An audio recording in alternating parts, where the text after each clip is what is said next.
Hi everyone, this is Jim and welcome back to my YouTube channel. Ito nga post ni Genre nung isang araw sa Instagram. Kasama niya na naman si Barbie Fortesa sa, ano ba to, cafe ba to o library?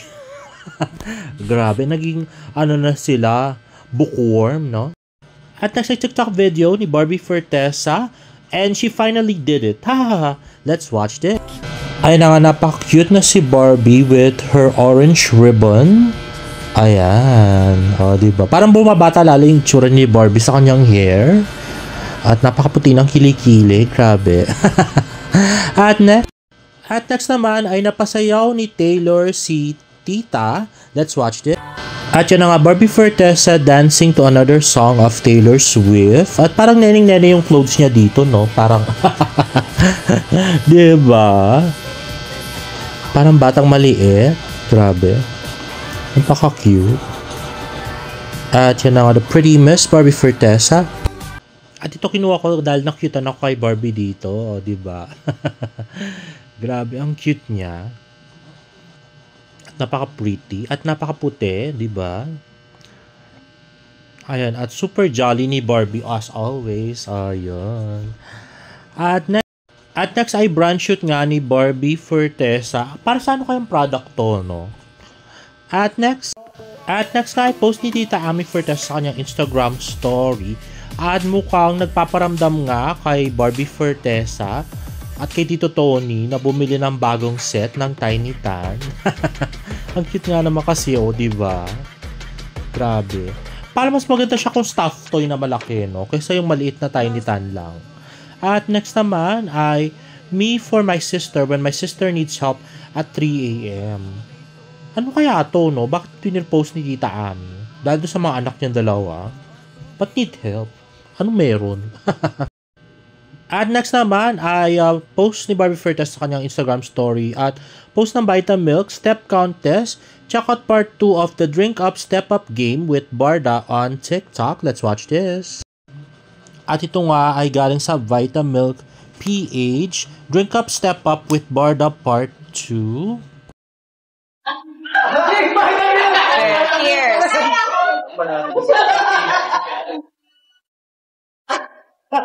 Show it the camera.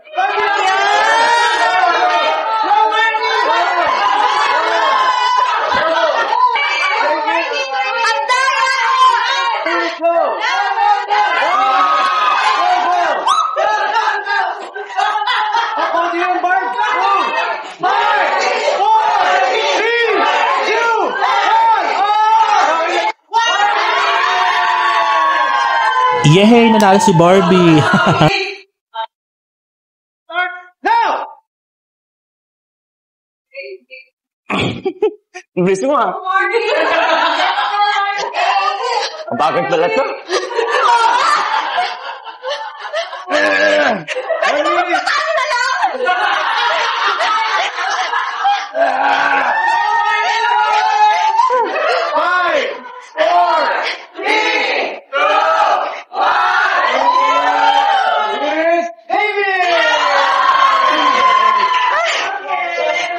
Cheers.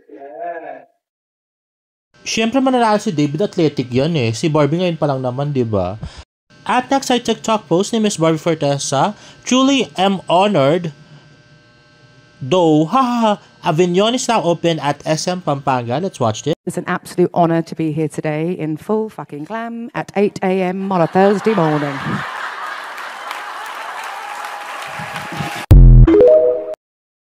Hi, ma'am. Hi, ma'am. Hi, Miss Barbie. Hello po. Hello. Ay, hello. Dito. Hi. Oh, Bob.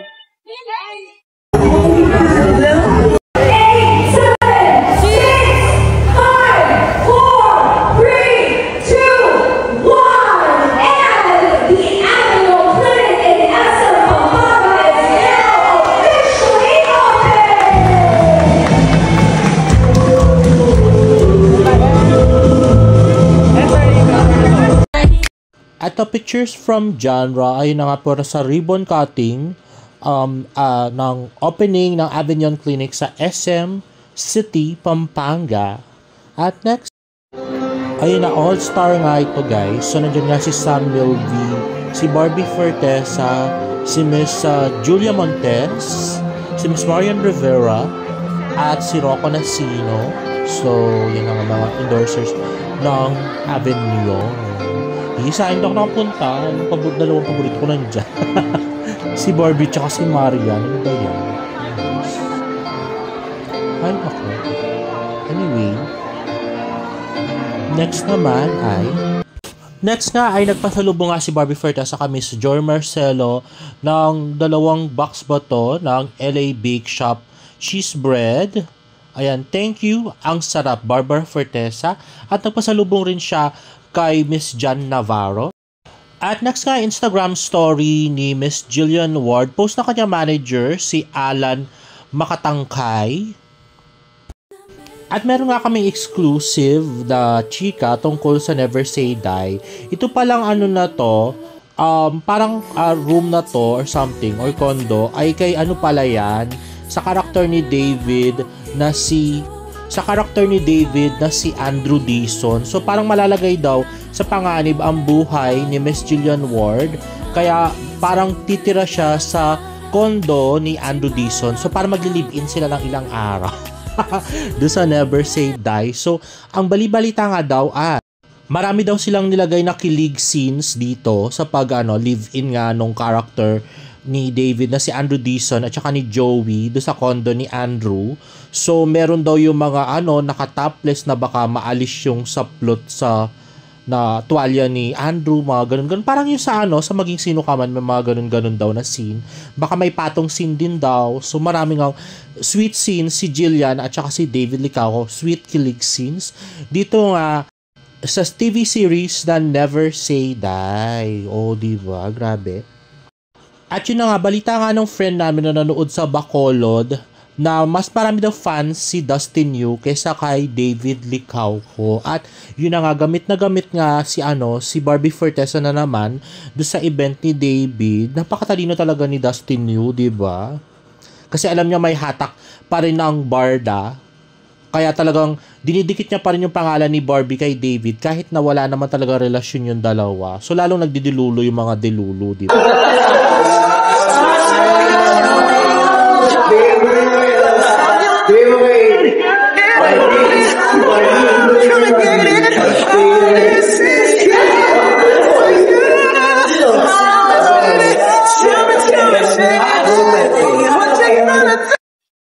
Napakatalino talaga ni Dustin Yu, no? Talagang tinutulungan niya talaga si David Licauco, diba? Kaya nga talagang gamit na gamit si Barbie Fortesa kahit na wala naman silang relasyon, sinama-sama pa, wala naman nga silang project together, diba? Siyempre para magamit pa mga Dilulu Barda fans. At lastly naman ay may nabalitaan nga kami na meron daw non-showbiz girlfriend si Rahil Bayria. So hindi totoo na nanliligaw siya kay Jillian Ward, no? Ano lang yon, eme lang. Para for fan service lang yon, guys. So single nga si Miss Jillian Ward.